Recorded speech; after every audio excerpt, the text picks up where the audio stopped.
Salam tujuan dan di Bapak Tuhan Rasulina, semoga kita semua sehat, tidak kurang satu apapun, dan masih bisa bersyukur dalam keadaan apapun. Amin.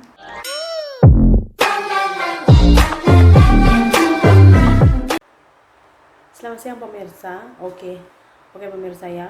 Hari ini saya nak share pemirsa. Kalau orang kata tuh di setiap ada musibah pasti ada hikmahnya, ya kan? Di setiap ada ujian pasti ada hasilnya begitu. Ataupun di setiap apa yang terjadi itu kalau kita lihat dari sisi positifnya mesti itu akan menjadi sesuatu yang berguna untuk kita gitu misalnya. Nah banyak saya bilang. Hari ini pemirsa saya nak share sedikit kepada kalian apa hikmah yang saya peroleh dengan adanya kuarantin 7 hari yang diberikan kepada family saya gitu.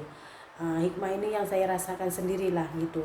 Dan ini mungkin tidak akan didapat kalau tidak kuarantin begitu pemirsa. Jadi mungkin ada setengah orang pun yang mula-mula tuh dia kata, apalagi kalau saya ini kan tipikal orang yang tak boleh diam ya, perangai yang tak boleh duduk diam gitu. Apalagi kalau duduk di rumah saja tak boleh keluar gitu. Keluar pun kita kan depan rumah tuh kan ada line ya. Jadi boleh keluar itu hanya batas lain itu saja gitu ya, paling ya di depan rumah aja gitu. Pas tuh kalau saya keluar dari pintu pun saya kena pakai mask walaupun saya ini negatif, tetap aja kan masa kuarantin saya itu masih ada. So mungkin kenapa dibagi masa kuarantin sampai 7 hari mungkin walaupun negatif kita tak tahu kan, mungkin masih bisa lagi menular ke atau bagaimana, kita tak tahu lah. Jadi saya mencoba untuk senantiasa positif lah. Saya ingat juga kalau saya tak kuarantin agak-agaknya saya tak dapat, saya tak rasa benda ni gitu. Yang pertama dulu pemirsa, setelah kuarantin ini hari ke berapa ini, keempat kelima, kita nanti last Ahad lagi 2 hari, hari kelima ini kan. Yang pertama itu adalah saya rasa kita tuh semakin rapat gitu, semakin rapat. Istilahnya begini, saya itu kalau boleh dikatakan time saya dengan suami itu hanya malam saja ada. Karena kan kalau suami saya itu pagi, dia kan 6.30 dia bangun, dia master, pulang master tuh kadang pukul 7. So dia akan tolong saya masak, lepas itu dia pergi kerja. Pukul 2, 2.30 dia pulang itu, biasanya saya sudah tidur dengan anak-anak gitu, udah tidur siang. Memang tak ada sembang gitu. Nanti dia pulang pun kalau dia nampak saya tidur, dia tak akan usik, dia akan tengok TV gitu. Lepas tu 4.30 pukul 4 gitu kan dia akan pergi kandang. Kalau dia belum pergi kandang pun dia akan macam halau lembu dulu gitu atau buat kerja-kerja lain gitu. Apalagi kalau dia pergi kesman itu memang langsung lah malam saja ada di rumah gitu. Malam kadang-kadang tuh kita nak sembang pun tak ada masa sebab dia sudah penat gitu. Apalagi saya ini time dia ada nak sembang kan, jangan sembang saya edit video, jangan sembang saya edit video begitu. Jadi agak kurang lah ya, karena namanya kita pasangan suami istri itu ada quality time kita berdua ya. Karena apa artinya kita punya pasangan itu adalah tempat kita share segala keluh kesah, betul tak? Jadi setelah ada kuarantin ini kan istilahnya bangun pagi pun itu nggak penting banget, bangun awal-awal emang mau ngapain gitu kan. Jadi tidur lambat juga nggak apa-apa gitu, sembang-sembang lebih macam. Suami saya pun banyak dia sembangkan yang dia cakap, lama saya nak bagi tahu tapi tak ada masa nak sembang begitu. Jadi saya rasa kuarantin yang disuruh kita duduk di rumah itu satu family itu mengeratkan lagi lah membuat saya dengan suami saya lebih rapat, dan banyak problem ataupun banyak hal yang kita tak sempat sembangkan tuh kita sudah sembangkan selama kuarantin ini begitu pemirsa. Kemudian yang kedua, membuat anak-anak saya juga dengan apa dia tuh semakin rapat. Kenapa? Karena kan selama ini tuh suami saya ini kategori yang agak kurang dengan anak-anak ya. Anak-anak tuh boleh dikatakan 24 jam tuh dengan saya gitu. Apalagi kalau si Mage Suarang tuh kadang-kadang apa dia tuh sakit hati. Kenapa? Sebab kadang-kadang apa dia tuh panggil kan, dia cakap amma gitu. Mungkin karena bapak dia ini kan agak kurang waktu kan, jadi dia lebih akrab dengan amma dia gitu.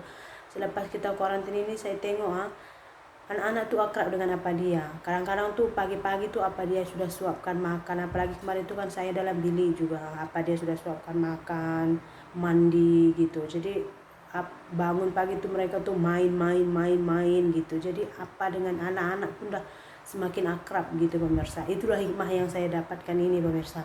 Lepas gitu pemirsa, waktu rehat saya itu udah banyak sekali pemirsa ya. Kenapa? Karena saya buat kerja pun Saya buat kerja tuh tak payah macam dikejar-kejar syaitan macam biasa gitu kan, mau cepat-cepat Ami buaya adik Ami cepat-cepat buat kerja gitu, karena kan takut nanti belum selesai. Contoh lah time masak tuh tengah gongseng gitu kan, tiba-tiba Madawan sudah bangun gitu kan, takut kan. Ini kali tak gitu, saya buat kerja tuh relax. Sebab apa, suami saya ada di rumah, dia boleh buai gitu kan. Jadi saya rasa bagus hikmahnya itu yang saya terima gitu. Kadang-kadang setiap kali masalah yang kita hadapi itu, kemarin tuh saya sempat down juga waktu dinyatakan positif, tapi ya udahlah gitu kan. Sekarang tuh bagi saya corona ini bukan sesuatu yang perlu ditakuti lagi, hanya saja kita perlu waspada gitu, berhati-hati ya. Kalaupun udah terkena macam dulu kan, terkena dia sudah positif corona, corona. Kemarin itu aja juga saya telepon mak saya bilang, mak saya sudah positif corona. Mak saya itu nggak takut. Kalau kayak dulu yang pertama itu kan, apalagi sepupu saya itu ada yang meninggal juga sebab corona ya. Waktu kemarin itu kan saya kata, mak first lah rumah di kampung kami itu dulu ada orang positif. Saya cakap, mak jiran kami ada yang positif mak. Dia kata apa, hei tutup pintu, jangan keluar, bahaya corona itu, bahaya, jangan kau keluar, aku pun sini tak keluar, katanya gitu ketakutannya pemirsa. Kalau sekarang macam kemarin itu saya bagi tahu, mak saya positif corona, sini pun semua positif. Kalau pergi cek satu kampung ini sudah semua kena corona. Kenapa? Setiap rumah demam, semua demam batuk. Itu macam mak saya cakap. Ini adikmu pun, Bapak Nirmala, Mama Nirmala dengan si Nirmala pun, dia cakap demam tinggi 3 orang pun ini baru semalam pergi klinik udah suntik, udah sembuh dia orang. Kalau pergi hospital mesti dia cakap corona juga, apa-apa sekarang corona. Jadi istilahnya begini, apalagi saya dengar berita kan, tak tahulah betulkah tidak, tapi itu saya rasa sahih karena saya baca dari media online yang dapat dipercaya lah di Malaysia ini. Katanya start April nanti Malaysia akan memasuki fase endemik. End artinya the end. Demi. So maknanya sudah kita memang sudah diharuskan gitu hidup dengan corona ini gitu ya kan pemirsa. Istilahnya itu corona ini udah menjadi bahagian daripada hidup kita gitu kan.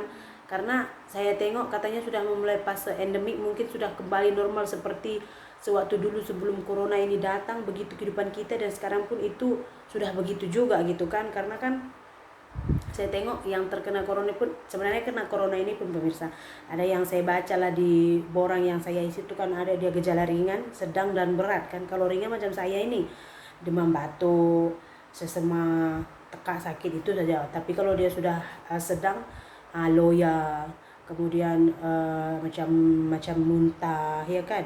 Lepas itu dari penglihatan itu sudah hilang, rasa sudah hilang. Kalau dia sudah berat, sudah sesak napas, bibir sudah biru, macam dada sudah sakit begitu kan. Dia ada step by stepnya kan. Jadi kebanyakan yang terkena sekarang itu yang masih step ringan-ringan saja. Kenapa? Karena kan vaksin dalam tubuh kita ini sudah bekerja. Itulah function dia vaksin ini pemirsa.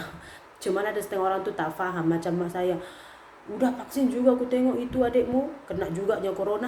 Saya bilang, mak sudah vaksin tak bermakna tak kena corona. Saya cakap tapi tak parah lagi. Kenapa? Karena badan kita ini dah tuh waktu vaksin, inikah namanya corona. Oke, saya sudah tahu begini rupanya corona badan kita. So bila datang lagi virus corona, ini kan sudah pernah saya kena. Oke, jadi dia sudah siap sedia menghadapi corona gitu. Jadi nggak terkejut badan kita ini, jadi nggak parah-parah kali dia ya kan. Makanya saya pun hari Ahad saya habis karantin, maybe Isnin or Selasa saya akan ambil booster juga pemirsa ya kan. Kemarin itu ada juga Cikgu Ami inform saya, dia kata Sri nak vaksin untuk Mahalashmi ke 5 tahun. Lepas tu saya bagi tahu dekat suami saya, dia kata yalah boleh juga. Tup kita sudah kuarantin, jadi belum jadi kemarin itu pemirsa. Saya rasa kita akan ambil juga. Jadi selain daripada masa rehat saya semakin banyak ya kan, kedekatan saya dengan suami, banyak masalah yang tak pernah kita share selama ini, belum pernah cerita gitu kan, kita share malam-malam ya kan, anak-anak semua tidur sembang gitu. Lepas itu anak-anak saya pun semakin rapat dengan apa dia yang 7 hari itu pemirsa. Sibuk juga kan, sehingga ini kategori lelaki sibuk juga. Jadi itulah dia yang saya rasakan setelah kuarantin ini, hikmahnya pemirsa. Di balik setiap musibah pasti ada hikmahnya, betul tak? Singkat saja video kita ini karena kan saya kan di rumah saja pemirsa. Kadang kita cerita kalau masak apa semua kita buat, nanti saya ingat mau buat makanan tapi tunggu dulu lah.